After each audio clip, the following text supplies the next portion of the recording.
I think to start re-encouraging retail investors to participate in that wealth creation opportunity in the market, which against a cash ISA, which is barely keeping up with the rate of inflation, I think is important when you think about people wanting to save for old age and life events, that they have that opportunity.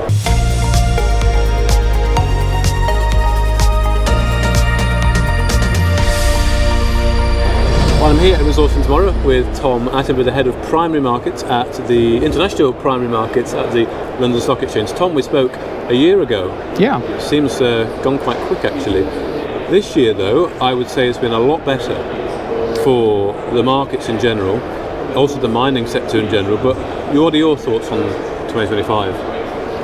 I think it's been a pretty good year, actually. Yeah. Certainly, it does feel as if risk appetite has improved. We had a piece in sort of April post the sort of Trump sort of tariff announcements where there was a lot of market volatility. I think people chose that moment to postpone plans, which was a little frustrating because you were starting at that point to see some pipeline come through, but those have just been delayed, and that's a fact of life. I think now volatility's come back down, risk appetite's notched up. I think investors realise that the world we live in at the moment is sort of the new normal, and they need to get on with it. Issuers the same, they need to get on with their own plans and funding those, and so we have seen a pick up in activity.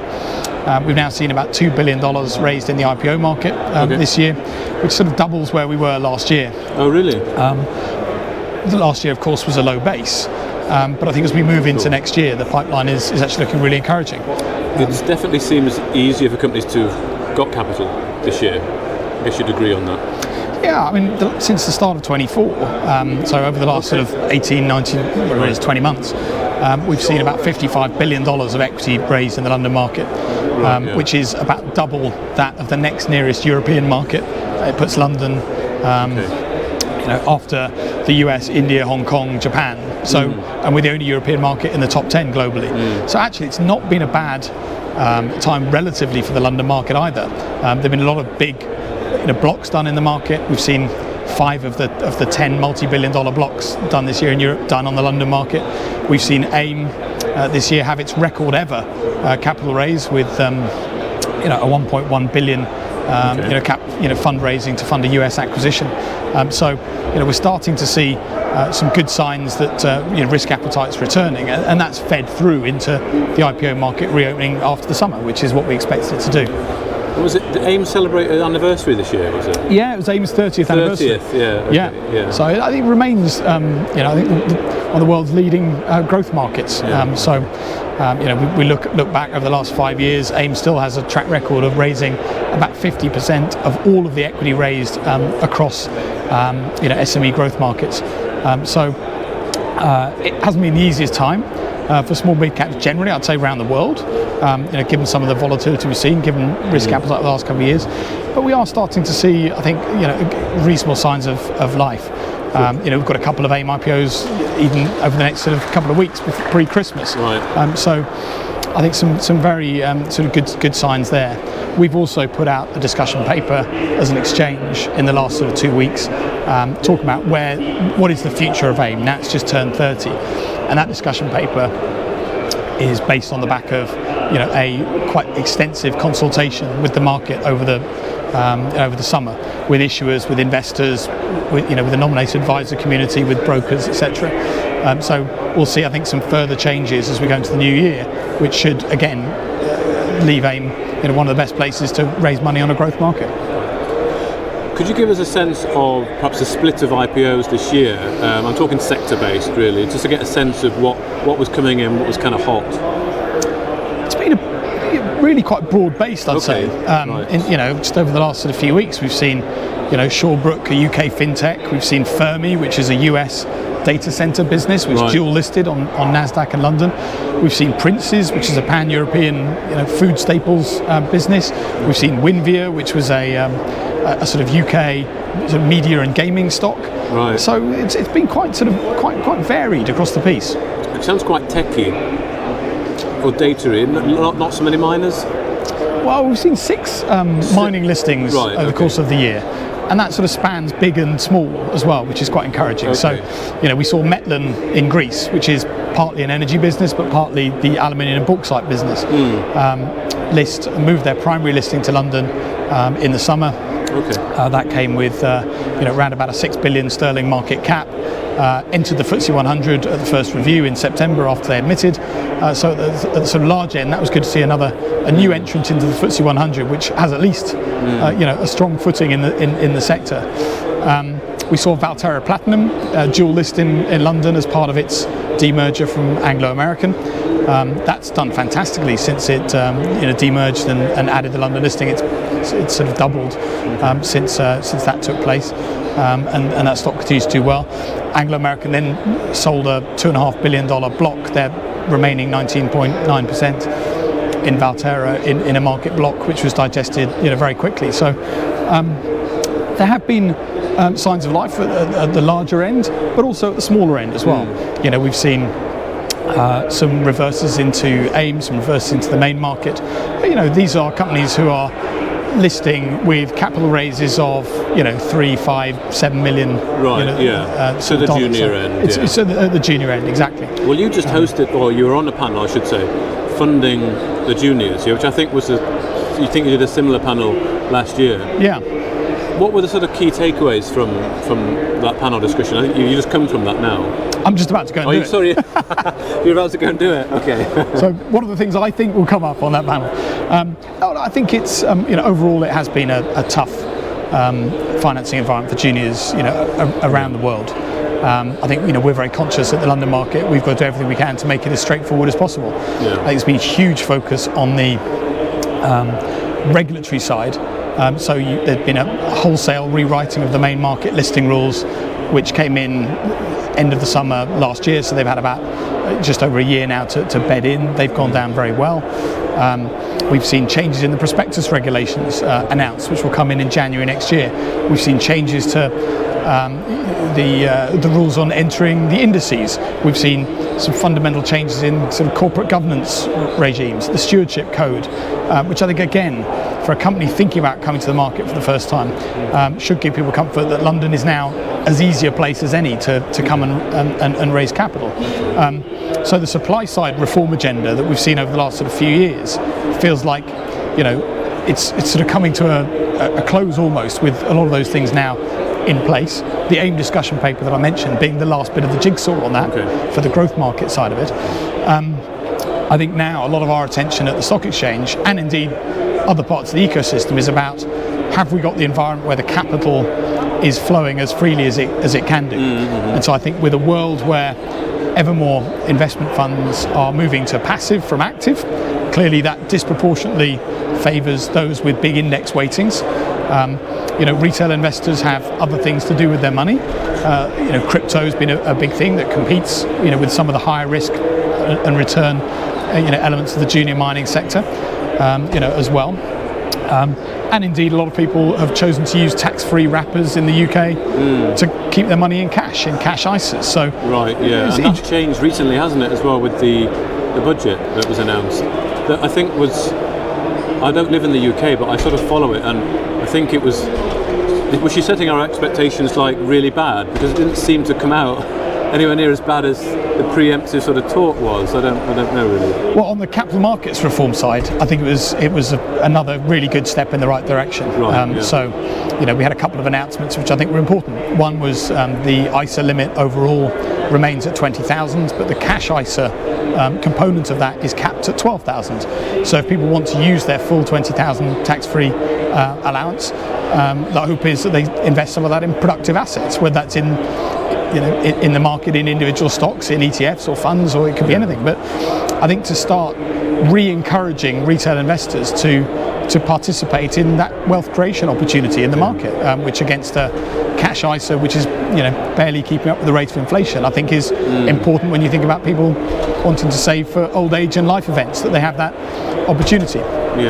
That won't happen overnight. I think it'll need us and government to work on financial literacy, education. What is the market? I think people have got a little bit out of touch with sometimes with the stock market, and other things like crypto have taken a bit more of a front seat. So from our perspective, levelling the playing field there, I think is important. And I think the pension fund allocation to the UK market, is something also that the government is looking at. So when I started as a junior banker 30 years ago, and UK pension funds own 50% of the market, it's now 5. And I think there's a lot of thought going into now. How can you encourage, incentivize those pension funds to allocate a bit more in their home market and get the flywheel going of investment to growth to employing people to it's a virtuous circle. Interesting. So why do you think the pensions have got such low exposure? I think it's something that has evolved over a large number of years very slowly, but now got to a point at where I think a lot of people sat up and noticed that. Partly it goes back to the way pensions have been regulated in the past, and people have so it becomes easier to participate, and now it's harder, or no? Just in terms of the way sort of a lot of pensions were managed in terms of being very fixed income heavy rather than equity. A lot of the sort of direct contribution pensions were established with a global mandate in mind rather than a UK focused mandate in mind. So again, the UK got its sort of share on a global basis rather than obviously what happens in a number of other the G7 countries where the domestic pension system deliberately overweights their own market. So again, I think there'll be more from the government over the course of the next sort of year on that. Well, I hope so, because investing, it's not investment advice, but I think it's something everyone should seriously consider, because if you put your money to work, it's sort of proven over time, isn't it? Even if you just simply buy an index tracker, the FTSE or the S&P or whatever, over a long period of time, it generates, it's quite good, isn't it? It's like 10% annualised, I think, compounded over, even with the crashes in between. Exactly. This year, if you'd put money in the FTSE 100 in January, you'd be up, I think, 18.7%, actually more than the S&P, which, again, not many people sometimes would give us credit. We have to make it in London, or everywhere, but I think in London a bit more, I don't know, accessible or attractive. Like you say, a lot of money has gone into crypto. And I'm not that young anymore, but from what I understand about young people, it's just, they want it as simple as possible, right? Almost a couple of clicks away. And I think investing is hard anyway. Crypto, people can just buy it. You've got the apps like Robinhood where you can just buy a stock or whatever. But actually to try and understand the real good value case, here at Minds and Money, right, we do a lot of discussion in the resourcing space. I've been following the sector for over 10 years.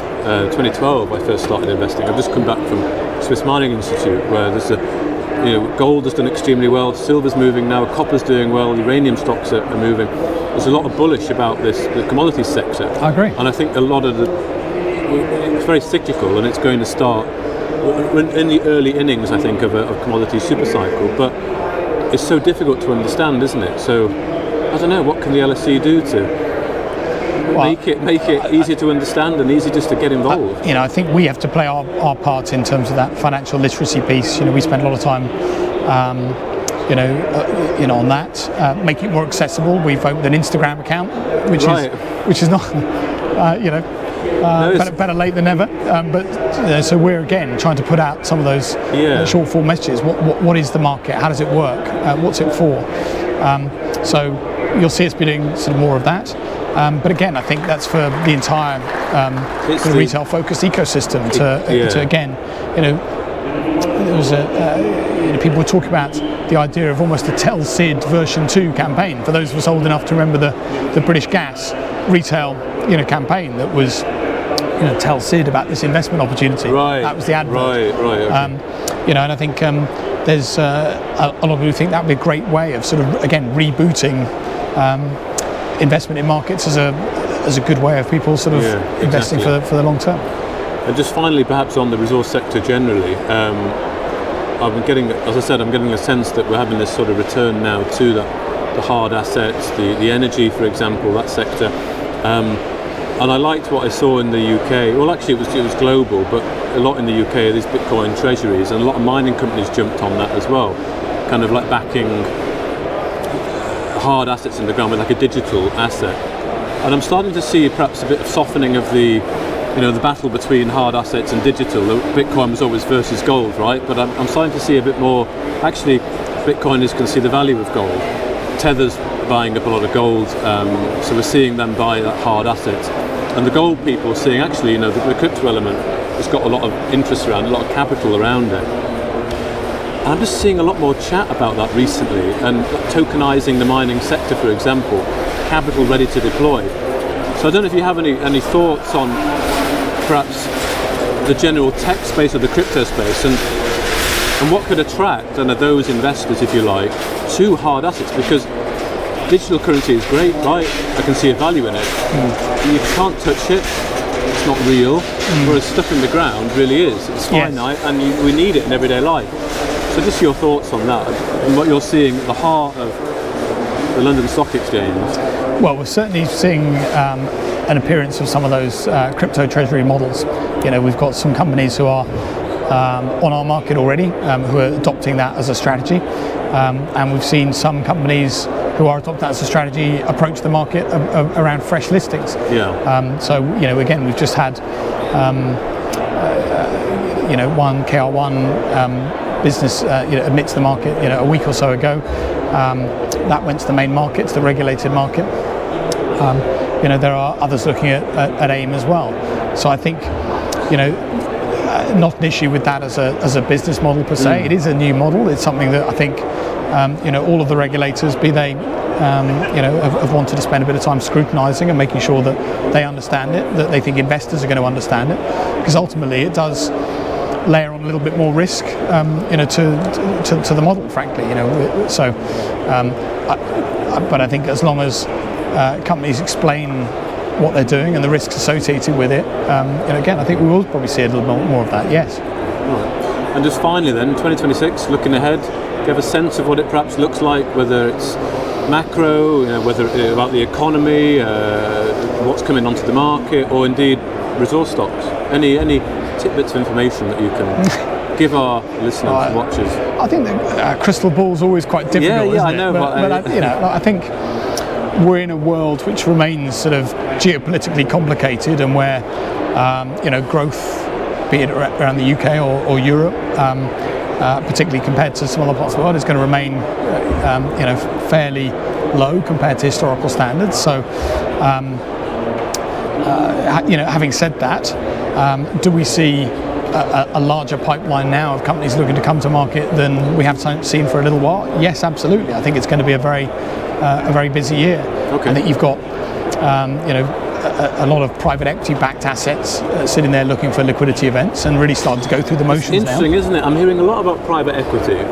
There's a lot of private equity, a lot that we don't know about, but it's looking to perhaps be known. I think that's the sense I'm getting. Yeah. I think again, it's a big source of potential IPO candidates. Absolutely. Right, and, a lot of these have been through one, if not more, cycles of private equity. Maybe some of them have been through continuation funds, and actually wanting to have a more structured liquidity event. I think public markets offer a route to do that. We're launching our new private securities market, which is underway under the new government Pisces regulations that I'm sure you're aware of. That's exciting. We should have our first auction in a few weeks' time. Okay. But that will be not a primary capital raising venue for companies. It'll be an opportunity for existing private companies to do an auction on a periodic basis and access to public market liquidity, but stay private. Right. So you do an auction every 6 months, auction every year, in order to help your existing shareholders get some liquidity in markets. So I think that will continue to be a theme. And equally, I think some of the theme we've seen this year about other international jurisdictions who think London's a great place to come and raise capital. Rules and regs are straightforward, even more so now after all of the changes. London's a hugely international market. If we can layer on top of all of that some of the tailwinds of incremental capital from retail and pension fund reform, as I think we will do over the next 12, 24 months, I think the future is certainly brighter. Who knows quite what's going to happen further down the line, but I think certainly in terms of what's visible to us at the moment in terms of pipeline and preparations, we're in as strong a position now as I've seen for some time. Good. Tom Attenborough, as always, thank you for your time. Thank you very much. If you enjoyed this interview, then give us a thumbs up, a like or a retweet. Subscribe to us on YouTube or follow us on Twitter and hit that notification bell to be the first to know when we release new content. There's loads of great content on our website too, across all our programmes at stockboxmedia.com. Thank you for watching.